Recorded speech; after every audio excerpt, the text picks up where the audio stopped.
Hello students, आज हम BSc part second की फिज़िकल केमिस्ट्री की नई यूनिट फोटोकेमिस्ट्री स्टार्ट कर रहे हैं। फोटोकेमिस्ट्री को हम प्रकाशिक रसायन भी कहते हैं, अर्थात केमिस्ट्री की वह ब्रांच जिसमें हम लाइट रेडिएशंस से संपन्न हुई रिएक्शंस की स्टडी करते हैं। यानी लाइट रेडिएशंस से इंड्यूस हुई हुई रिएक्शन या लाइट रेडिएशंस के कारण, प्रकाशिक विकिरण के कारण जो रिएक्शंस होती हैं उनकी स्टडी, उनकी क्रियाविधि, मैकेनिज्म की स्टडी जो है वो हम फोटोकेमिस्ट्री में करते हैं। तो हम ये कह दें कि photochemistry is a sub discipline of chemistry. यह केमिस्ट्री की वह शाखा है, वह ब्रांच है। It is the study of chemical reactions. यह उन रासायनिक अभिक्रियाओं की स्टडी है जिसमें which proceed with absorption of light by atoms और मॉलिक्यूल्स, जो कि लाइट के एब्जॉर्प्शन अर्थात लाइट के एब्जॉर्प्शन अवशोषण के द्वारा एटम्स और मॉलिक्यूल्स के मध्य जो रासायनिक अभिक्रियाएं संपन्न होती हैं उन केमिकल रिएक्शंस की स्टडी को हम फोटोकेमिस्ट्री कहते हैं। फोटो मीन्स लाइट, तो light is a type of electromagnetic radiation. हमें पता है कि प्रकाश एक इलेक्ट्रोमैग्नेटिक रेडिएशन है एवं विद्युत चुंबकीय विकिरण है। It is a source of energy और यह ऊर्जा का एकमात्र स्रोत है। और the light must be absorbed by the chemical substance in order for the photochemical reaction to take place। और किसी भी सब्सटेंस के द्वारा इस लाइट को एब्जॉर्ब होना बहुत ज़रूरी है, अवशोषित किया जाना बहुत ज़रूरी है। किसी भी फोटोकेमिकल रिएक्शंस के होने के लिए उस सब्सटेंस के द्वारा लाइट को अवशोषित अर्थात प्रकाश को अवशोषित किया जाना बहुत ज़रूरी है। और हमें पता है कि हमारा जो इलेक्ट्रोमैग्नेटिक स्पेक्ट्रम है, इलेक्ट्रोमैग्नेटिक स्पेक्ट्रम में हमें जो है उसको हमने इस प्रकार से बांटा हुआ है कि इलेक्ट्रोमैग्नेटिक स्पेक्ट्रम में कई तरह की वेव्स होती हैं। गामा रेज होती हैं, radio waves, microwaves, infrared waves, visible waves, ultraviolet rays and X rays and gamma rays. और हम ये देखते हैं कि जो गामा रेज होती हैं, गामा रेज की एनर्जी मैक्सिमम होती है और रेडियो वेव्स की एनर्जी मिनिमम होती है। और जैसा कि यहाँ ये जो वेव है, यह जो वेव है, तो यह वेव क्या बता रही है कि गामा रेज की जो वेवलेंथ है, तरंग लंबाई है, वह बहुत कम होती है, जबकि रेडियो वेव्स की वेवलेंथ बहुत अधिक होती हैं। और रेडियो वेव्स से थोड़ी सी अधिक वेवलेंथ माइक्रोवेव्स की होती है, माइक्रोवेव से अधिक वेवलेंथ इंफ्रारेड वेव्स की होती है, इंफ्रारेड वेव्स से अधिक वेवलेंथ अधिक एनर्जी, सॉरी मैं गलत बोल गई, कि रेडियो वेव्स की मैक्सिमम वेवलेंथ होती है और फिर माइक्रोवेव्स की उनसे कम वेवलेंथ होती हैं, इंफ्रारेड वेव्स की और कम वेवलेंथ होती है, विजिबल रेज की उनसे भी कम वेवलेंथ होती है अर्थात एनर्जी अधिक होती है। अल्ट्रावायलेट रेज जो होती हैं, अल्ट्रावायलेट रीजन जो होता है उसकी वेवलेंथ कम और एनर्जी और अधिक होती हैं विजिबल से। और एक्स रेज की जो वेवलेंथ है वो विजिबल और अल्ट्रावायलेट रेज और जितने भी हमने पीछे पढ़े radio waves, microwaves, infrared waves, इन सबसे वेवलेंथ कम होती है और एनर्जी अधिक होती है। और गामा रेज की जो एनर्जी है वो मैक्सिमम होती है और वेवलेंथ मिनिमम होती है, जैसा कि वेव की जो लेंथ है वो यहाँ बता रही है। तो यहाँ ज़्यादा वेव्स एक साथ इकट्ठी हमें मिलती हैं, इसलिए गामा रेज की जो एनर्जी है वो अधिक होती है। तो फोटोकेमिस्ट्री जो है, फोटोकेमिस्ट्री की जो स्टडी है वो हम इंफ्रारेड से लेके अल्ट्रावायलेट रीजन तक ही हम इनकी जो रेज हैं, मतलब लाइट का कौन सा portion infrared waves, visible raise and ultraviolet rays के मध्य का जो रीजन है, उस रीजन में प्रकाश के एब्जॉर्प्शन के द्वारा किसी भी अभिक्रिया के संपन्न होने की स्टडी की जाती है। तो इस प्रकार हम देखते हैं यह इलेक्ट्रोमैग्नेटिक स्पेक्ट्रम है। अब पुनः हम हमारे जो स्लाइड है इस पे आते हैं कि फोटोकेमिस्ट्री में हमने कहा कि light is a type of electromagnetic radiation. Electromagnetic radiation light होता है, ठीक है। प्रकाश एक विद्युत चुंबकीय विकिरण के रूप में होता है। और हम कौन से प्रकाश की बात कर रहे हैं? प्रकाश के भाग की बात कर रहे हैं हम। इंफ्रारेड, अल्ट्रावायलेट और विजिबल रीजन की बात कर रहे हैं, जिनकी जो तरंग दैर्घ्य है वो तरंग दैर्घ्य 200 एंगस्ट्रॉम से 800 एंगस्ट्रॉम के मध्य होती है। 200 एंगस्ट्रॉम से 800 एंगस्ट्रॉम, 200 नैनोमीटर से 800 नैनोमीटर या 2000 एंगस्ट्रॉम से 8000 एंगस्ट्रॉम के मध्य का जो प्रकाश है, उस प्रकाश के अवशोषित होने के कारण जो केमिकल रिएक्शन संपन्न होती है, उस केमिकल रिएक्शन की हम स्टडी कर रहे हैं। तो हम ये कहते हैं कि जनरली क्या होती है, अभिक्रिया क्या होती है? सामान्यतया रासायनिक अभिक्रिया के लिए, कोई भी केमिकल रिएक्शन के लिए जो आवश्यक ऊर्जा है, आवश्यक एनर्जी है, वो बाह्य स्रोत से, मतलब आउटर सोर्स से दी जाती है, और इस ऊर्जा को हम थर्मल एनर्जी कहते हैं। और इस प्रकार की जो थर्मल रिएक्शंस जो होती हैं, थर्मल ऊर्जा के कारण जो रिएक्शंस होती हैं, उन केमिकल रिएक्शंस को हम थर्मल रिएक्शंस या डार्क रिएक्शंस कहते हैं। लेकिन कुछ रिएक्शंस लाइट की प्रेजेंस में भी होती हैं, और अर्थात वे लाइट एनर्जी को एक्सेप्ट करती हैं, एब्जॉर्ब करती हैं, और ये अभिक्रियाएं लाइट एनर्जी को एब्जॉर्ब करके जो है वो फोटोकेमिकल रिएक्शंस देती हैं, ठीक है। अतः केमिस्ट्री में हम ये कह सकते हैं कि मॉलिक्यूल्स द्वारा लाइट रेडिएशंस के एब्जॉर्प्शन से किसी भी मॉलिक्यूल के फिजिकल या केमिकल चेंजेस उसमें क्या आते हैं उस मॉलिक्यूल्स में, उनकी स्टडी को हम फोटोकेमिस्ट्री कहते हैं। तो हमने क्या कहा कि केमिस्ट्री में किसी भी मॉलिक्यूल या सब्सटेंस द्वारा लाइट रेडिएशंस के एब्जॉर्प्शन के द्वारा उस मॉलिक्यूल के फिजिकल या केमिकल चेंजेस की स्टडी को हम क्या कहते हैं? फोटोकेमिस्ट्री कहते हैं। और इसमें वे सभी रेडिएशंस आती हैं जो कि रेडियो वेव्स से गामा रेज के बीच की होती हैं, और इनका हम स्टडी करते हैं। परंतु स्पेसिफिकली यानी विशेष रूप से हम लाइट के इंफ्रारेड, जिसे कि हम अवरक्त भाग कहते हैं, पराबैंगनी, जिसे कि हम अल्ट्रावायलेट रीजन कहते हैं, तथा दृश्य प्रकाश, जिसे कि हम विजिबल लाइट कहते हैं, उन्हीं के एब्जॉर्प्शन के द्वारा जो चेंजेस आते हैं, अर्थात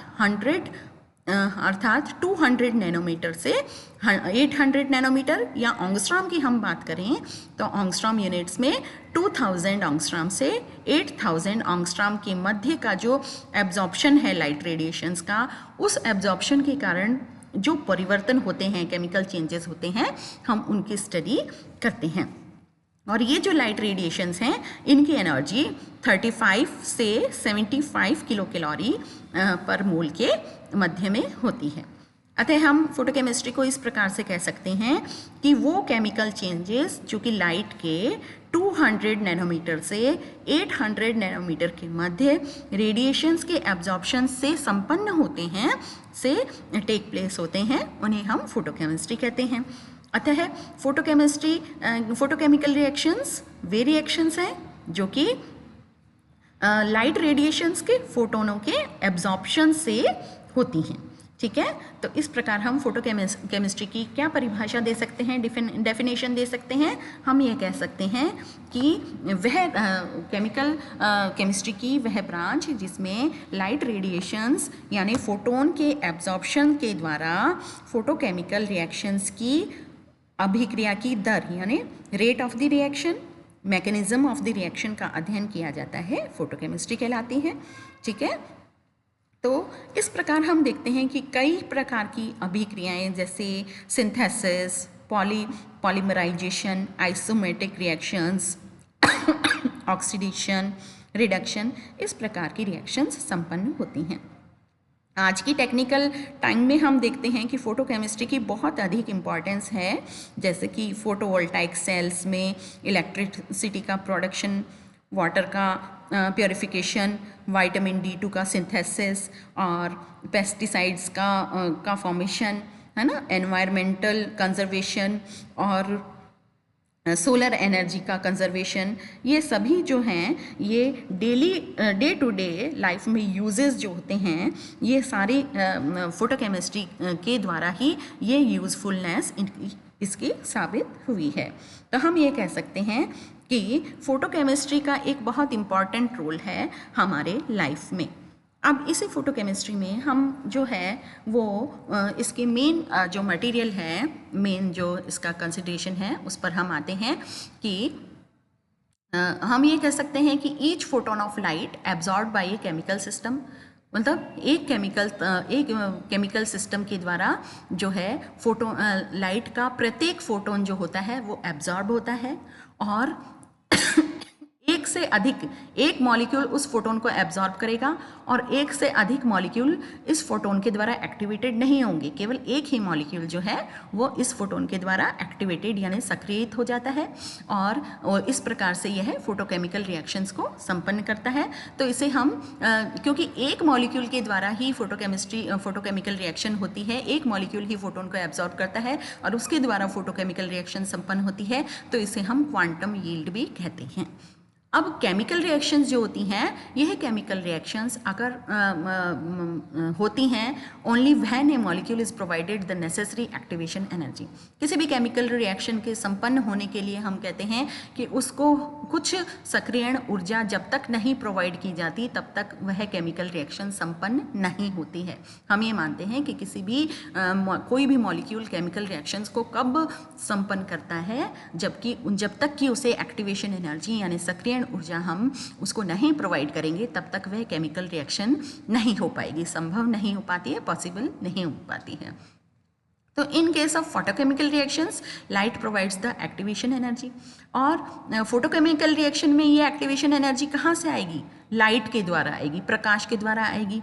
और डार्क या थर्मल रिएक्शंस में यह एनर्जी कहाँ से आएगी? एक्टिवेशन एनर्जी यह हीट के द्वारा। थर्मल रिएक्शंस में किसी भी मॉलिक्यूल को हम हीट के द्वारा एनर्जी प्रदान करते हैं, और फोटोकेमिकल रिएक्शन में हम किसी भी मॉलिक्यूल को यह एनर्जी फोटोन यानी लाइट के द्वारा प्रोवाइड करते हैं। फोटोकेमिकल रिएक्शंस जो होती हैं वह उनमें क्या होता है? इलेक्ट्रॉन्स का रीऑर्गेनाइजेशन, यानी इलेक्ट्रॉन्स वापस से रीऑर्गेनाइज होते हैं, वापस से व्यवस्थित होते हैं, और ये इलेक्ट्रोमैग्नेटिक रेडिएशन के द्वारा शुरुआत इनकी होती है यानी स्टार्ट होती हैं। Reactions are several orders of magnitude faster than thermal reaction, और ये जो फोटोकेमिकल रिएक्शंस होती हैं यह थर्मल रिएक्शन की तुलना में बहुत अधिक मैग्नीट्यूड यानी बहुत अधिक फास्ट होती हैं। अर्थात थर्मल रिएक्शन जो होती हैं वो फोटोकेमिकल रिएक्शंस बहुत फास्ट होती हैं थर्मल रिएक्शंस की तुलना में। क्यों होती हैं? क्योंकि थर्मल रिएक्शंस में तो क्या होता है, यदि हमें किसी रिएक्शन को करवाना है तो सभी के सभी मॉलिक्यूल्स को हमें एनर्जी मतलब हीट करना होगा या एनर्जी प्रोवाइड करनी होगी। जबकि फोटोकेमिकल रिएक्शंस में क्या होता है, कोई एक मॉलिक्यूल जो कि अभिक्रिया संपन्न करेगा वह एक मॉलिक्यूल फोटोन को एब्जॉर्ब करेगा, अवशोषित करेगा और उससे अभिक्रिया संपन्न हो जाएगी। अर्थात जो एनर्जी है वो केवल एक मॉलिक्यूल के द्वारा ही अवशोषित की गई।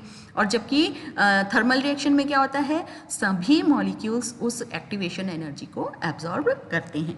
तो इसलिए फोटोकेमिकल रिएक्शंस जो होती हैं वो अधिक फास्ट होती हैं थर्मल रिएक्शंस की तुलना में। तो हम ये कहते हैं कि थर्मल जो फोटोकेमिस्ट्री है जो है उसमें फोटोकेमिस्ट्री में हमने क्या कहा, जो केमिकल चेंजेस एवं फिजिकल चेंजेस किसी भी अणु में लाइट रेडिएशंस के एब्जॉर्ब होने के बाद, अवशोषित होने के बाद कौन कौन से फिजिकल चेंजेस आए और कौन कौन से केमिकल चेंजेस आए उनकी हम स्टडी करते हैं। तो यदि कोई मॉलिक्यूल में फिजिकल चेंज आते हैं अर्थात भौतिक परिवर्तन आते हैं, तो उन भौतिक परिवर्तनों को हम किस प्रकार स्टडी करते हैं? हम उन भौतिक परिवर्तनों को फोटोफिजिकल प्रोसेसेस के अंडर स्टडी करते हैं। यानी उनका जो है वो कौन सा प्रोसेस हो गया? फोटोफिजिकल प्रोसेस अर्थात प्रकाश भौतिक प्रक्रम। तो यदि कोई मॉलिक्यूल केमिकल चेंज के दौरान यदि कोई मॉलिक्यूल फोटोन को या लाइट को एब्जॉर्ब करता है, विकिरण को एब्जॉर्ब करता है, तो उससे केमिकल चेंज होता है। और कुछ लाइट जो होती केमिकल चेंज होता है अर्थात रासायनिक परिवर्तन होता है, और रासायनिक परिवर्तन के साथ साथ जो है कुछ मॉलिक्यूल्स जो होते हैं वह मॉलिक्यूल्स क्या करते हैं, वो जितनी उन्होंने लाइट की एनर्जी, लाइट को एब्जॉर्ब किया है, तो लाइट की लार्जर वेवलेंथ यानी अधिक वेवलेंथ की कुछ लाइट को वो वापस से एमिट भी करते हैं, वापस से उत्सर्जित भी करते हैं, री एमिट करते हैं। पहले उन्होंने एब्जॉर्ब की रेडिएशन एब्जॉर्ब करने के बाद केमिकल चेंजेस आए। केमिकल चेंजेस होने के बाद, संपन्न होने के बाद, उन मॉलिक्यूल्स ने बची हुई लाइट रेडिएशंस को अधिक वेवलेंथ की लाइट रेडिएशंस के रूप में एमिट किया, अर्थात उत्सर्जित किया। और अधिक वेवलेंथ की लाइट के रूप में जब इनको ये उत्सर्जित करते हैं तो 3 प्रकार के भौतिक प्रक्रम संपन्न होते हैं, 3 प्रकार के फिजिकल प्रोसेसेस संपन्न होते हैं। यह 3 प्रकार के फिजिकल प्रोसेसेस कौन कौन से होते हैं? फ्लोरेसेंस, फॉस्फोरेसेंस एवं केमिल्यूमिनेसेंस। फ्लोरेसेंस, फॉस्फोरेसेंस और केमिल्यूमिनेसेंस। तो टोटली हम यह कह सकते हैं कि किसी भी लाइट रेडिएशंस के एब्जॉर्प्शन के द्वारा मॉलिक्यूल्स जो होते हैं वो केमिकल रिएक्शन यानी केमिकल चेंज को शो करते हैं, अर्थात उनमें रासायनिक परिवर्तन आते हैं। रासायनिक परिवर्तन होने के बाद जो लाइट है उस लाइट को ये पुनः री एमिट करते हैं, अर्थात पुनः उत्सर्जित करते हैं लॉन्गर वेवलेंथ की लाइट के रूप में। और ये लार्जर वेवलेंथ यानी कम एनर्जी की कम एनर्जी के रेडिएशंस। वेवलेंथ ज़्यादा होगी तो एनर्जी कम होगी, तो अधिक वेवलेंथ के रेडिएशंस विकिरण के रूप में ये क्या करते हैं, लाइट को उत्सर्जित करते हैं, प्रकाश को उत्सर्जित करते हैं। और अधिक वेवलेंथ की लाइट कौन सी होती है? कम एनर्जी की लाइट, यानी कम एनर्जी की लाइट यानी कम एनर्जी के रेडिएशंस को ये उत्सर्जित करते हैं। और इस प्रकार से जो फिजिकल प्रोसेसेस संपन्न होते हैं उन फिजिकल प्रोसेसेस को, अर्थात भौतिक प्रक्रमों को हम फोटोफिजिकल प्रोसेसेस कहते हैं। और ये फोटोफिजिकल प्रोसेसेस जो हैं यह 3 प्रकार के होते हैं, फ्लोरेसेंस, फॉस्फोरेसेंस और केमिल्यूमिनेसेंस। तो इस प्रकार से ये 3 प्रोसेसेस जो हैं वो संपन्न होते हैं।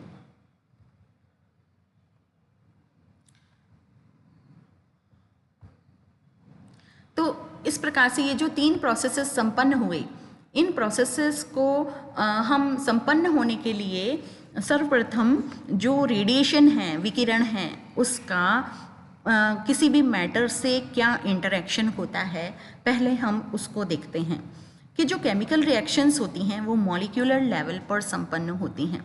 और प्रत्येक मॉलिक्यूल की इलेक्ट्रॉनिक, वाइब्रेशनल और रोटेशनल एनर्जी होती है। प्रत्येक मॉलिक्यूल में कौन कौन सी एनर्जी होती है? इलेक्ट्रॉनिक एनर्जी भी होती है, वाइब्रेशनल एनर्जी भी होती है और रोटेशनल एनर्जी भी होती है।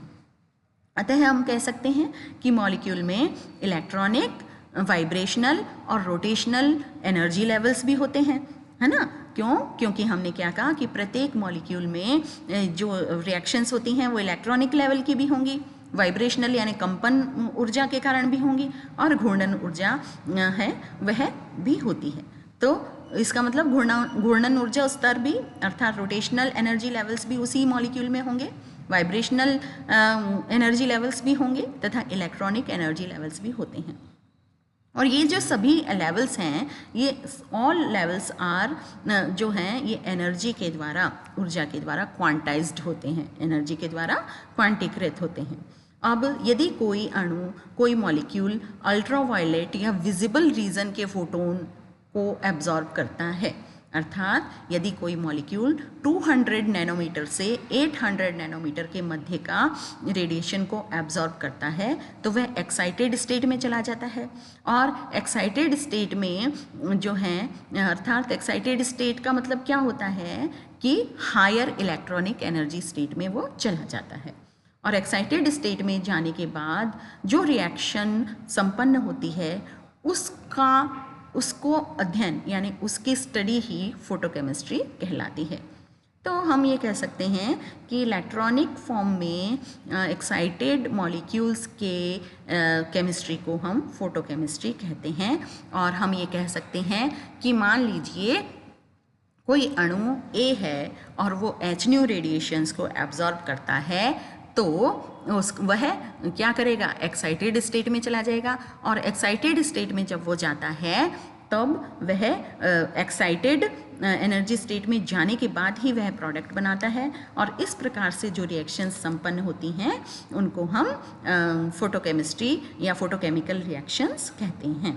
तो इस प्रकार से आज हमने इंट्रोडक्शन के बारे में पढ़ा कि फोटोकेमिस्ट्री जो है वो है क्या होती है, किस प्रकार से संपन्न होती हैं, कौन कौन से ऊर्जा के जो रेडिएशंस हैं, विकिरण, कौन कौन से लाइट के रेडिएशंस है ना, प्रकाश के इलेक्ट्रोमैग्नेटिक स्पेक्ट्रम में उपस्थित कौन कौन से विकिरण जो हैं वो फोटोकेमिकल रिएक्शंस को संपन्न करते हैं।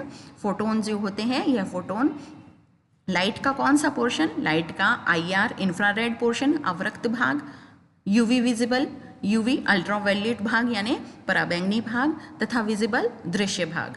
इन मतलब IR, UV और विजिबल भाग जो है, विजिबल पोर्शन की लाइट किसी भी मॉलिक्यूल के द्वारा एब्जॉर्ब की जाती है। एब्जॉर्ब करने के बाद वो एक्साइटेड स्टेट में आ जाता है। एक्साइटेड स्टेट में आने के बाद वह प्रोडक्ट बना देता है और इसके साथ साथ वह कुछ एनर्जी को कुछ हायर वेवलेंथ यानी लॉन्गर वेवलेंथ अर्थात अधिक तरंग दैर्घ्य की कुछ प्रकाशिक विकिरणों को यह उत्सर्जित भी करते हैं। और यह उत्सर्जन जो होता है यह फिजिकल प्रोसेसेस के रूप में होता है और ये फिजिकल प्रोसेसेस 3 रूप में होते हैं, फॉस्फोरेसेंस, फ्लोरेसेंस और केमिल्यूमिनेसेंस। तो इस प्रकार से आज हमने फोटोकेमिस्ट्री के इंट्रोडक्शन के बारे में पढ़ा। आज का लेक्चर हमारा यहीं समाप्त होता है। धन्यवाद।